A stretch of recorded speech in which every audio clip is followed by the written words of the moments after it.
But almost. Just different principles.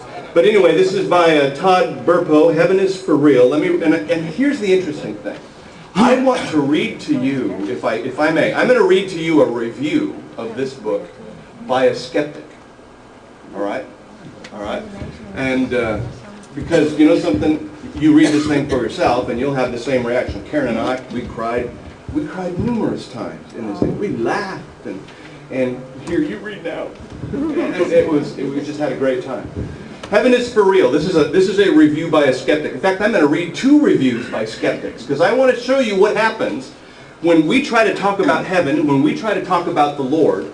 These are the kind of people that we meet out there. This is why we need to be encouraged together, all right? This is why we need to understand the reality of what Job said. I will see him. He's going to be standing on the earth, and even after we're dead, we're coming back in our own flesh. We're going to see him. You know, we'll look better, but it'll still be us. It'll be us. You know, I'll know you. We'll know each other. You know, and so Heaven is for Real, a little boy's astounding story of his trip to heaven and back. Now, I've had this review in the back of my mind for almost a month, trying to decide how to write what I think about Heaven is for Real. If I take it wholesale, says the skeptic, and tell people it's amazing, and finally some proof of a Christian heaven, which I don't believe, I'll be written off as someone who believes too easily. Another reviewer didn't like the idea of finally having proof either, but for a different reason than I don't like it. All right, so I did a click on this another reviewer and found that review. Here it is. I finished this book well over a month ago. I've been looking at it almost daily, trying to decide how to review it. The book is super easy. It's a super easy read. The family seems very likable. But something just didn't set right with me, and by delaying a bit before writing my review, I figured out what that was. As for the storyline, there are so many reviews and summaries already written, I'll skip that part, get right to my opinion.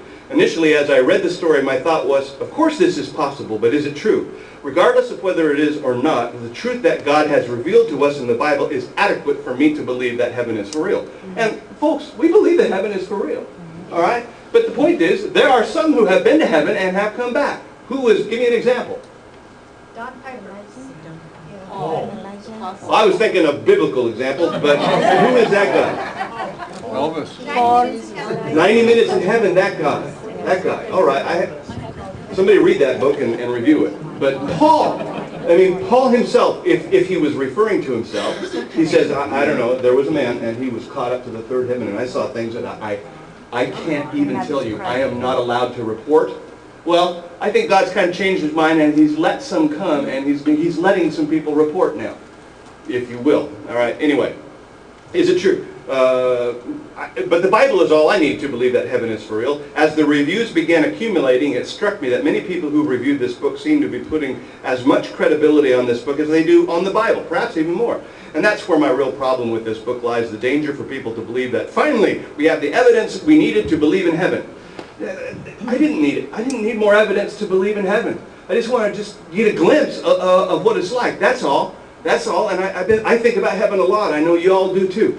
All right? And so that's where my problem is. The danger for people to believe that finally we have evidence that we needed to believe in heaven. Is not the Bible enough? I don't hate the book, but I can honestly say I won't be recommending it to anyone. Well, that's interesting. Well, I'm recommending it to you. All right? And so go back to this other one. Either way, this 160-page memoir, it's an easy read. The story is about a young boy, Colton, who becomes gravely ill from a burst appendix at the age of 4, and then after life-saving surgery, claims to have been to heaven, but not immediately. It takes a while for this story to come out. His father, Todd Burpo, is a pastor at a small church in Imperial, Nebraska. He narrates the story.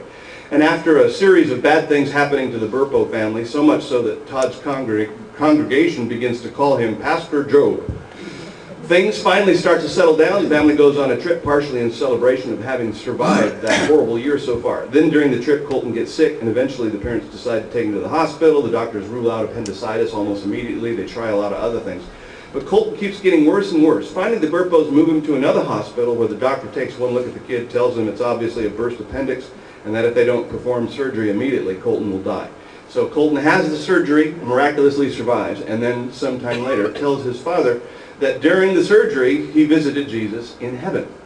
It only gets more faith-based from there. I don't want to say it gets stranger because the Burpos fully and truly believe that the son went to heaven. The kid was only 4 at the time. Todd Burpo says, why would Colton make that stuff up? Well, he probably wouldn't. During the months and years following Colton's surgery, let's see, he was 4. Right now, Colton is almost 12. So it was been that long ago. During the months and years following Colton's surgery, Todd and his wife, Colton's parents, cautiously extract details about heaven from the child. They begin playing a game. What's wrong with this painting of Jesus? Since Colton saw Jesus in heaven, when he looks at a painting of Christ, he can usually tell something's wrong with it, even if he's not able to pinpoint the exact wrongness. And so they had this game with the family. For years after Colton was gone, after Colton had this experience, they finally learned they just got to narrow it down, because every time they would say, hey, is this what Jesus looked like? You know, there's something wrong with it. And so then finally the family just said, okay, they would play, what's wrong with this picture? And so they started playing that game, what's wrong with this picture? And they did it hundreds of times. And Colton would say, no, hair's not right. No, it doesn't look like Jesus. No, it just doesn't look like him at all. Well, he can usually tell something's wrong with it, even if he's not able to pinpoint the exact wrongness. The artists of these paintings, they're not claiming to have seen Jesus after all. This is just how they imagine him. But then they see Akians. How many of you have heard of Akian? She's a child genius. She's a prodigy. She's been on, I mean, she's even been on Oprah. Oh my gosh. Yeah.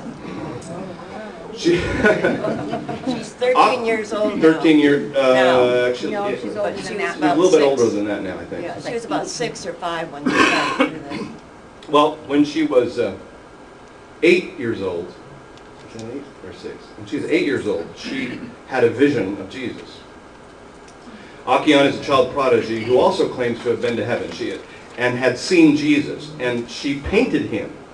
And when they presented that picture to Colton, the dad says, okay, what's wrong with this picture? And Colton was silent. Looking at the picture. Dad said, Colton, so what's wrong with this picture? Colton is silent. Dad, shoulders him. Colton, what's wrong with this picture? And he said, that's perfect. That's perfect. You want to see Jesus? Now, some of you, this is a real spoiler alert, because some of you don't want to see Jesus until... All right. So you want to close your eyes? Because I'm going to show you a picture. I'm going to show you a picture of this little girl and the picture that was... Are you ready? It's like telling the end of the book before you get started, right? Here's her Jesus in picture. Here's her painting of Jesus where Colton said, that's perfect. Are you ready? He didn't say it's perfect, he just said that's it. That's it. He didn't have a criticism of it. He didn't go as far, though, as to say it's Okay, perfect. sorry about that. Because it took him a while to look at it. It's like if you saw a painting of someone, it's not really going to be them. Yeah. He said, that's right. All right, here we go. You ready? That's right. That was You ready to worship somebody like this? Look at this. You ready to worship somebody like that? Is that awesome? Yeah, I thought They said, both of them Then said he his looks more eyes. Jewish. Both of them, Akian and as well as Colton, said, oh, Dad, before they even bury Manilow.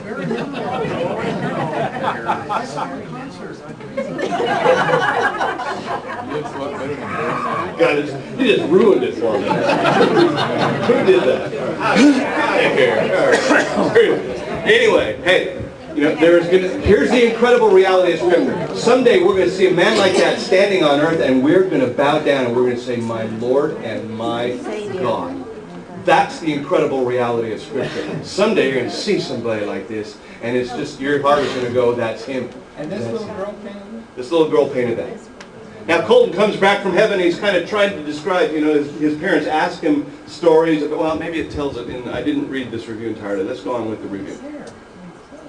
By the way, this isn't the only one by any means. There's another story called A Boy Who Came Back from Heaven. A guy named Alex Malarkey. He was in a horrible accident. He had that Christopher Reeves injury where his head was essentially separated from his internally separated from his spinal column, and so. But he was in heaven, and he comes back and reports stuff too. All right.